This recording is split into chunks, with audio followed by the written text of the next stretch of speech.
Вы в Крым отдыхать поедете? Нет, А почему? отпуска нет уже. А зачем мне туда ехать? В этом году, скорее всего, да. Почему нет?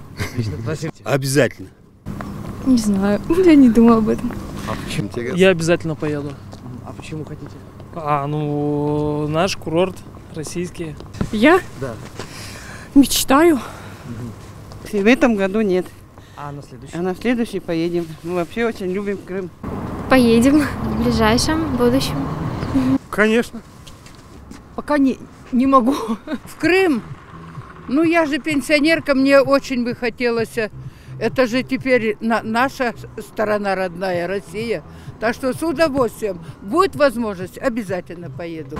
Не знаю, не задумывался над этим вопросом. Да нет, уж мой возраст не тот. 85 лет все-таки. А хотели бы?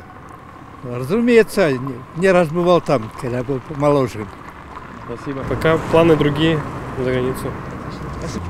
Не уверен, я гражданин Украины, но сейчас обстоятельства складываются таким образом, что неизвестно, что будет в Украине и получится ли туда приехать. Не знаю, как у меня еще шансы. Я на пенсии, как шансы у меня позволят. Спасибо. Нет, наверное. А почему? Финансы не позволяют. Спасибо.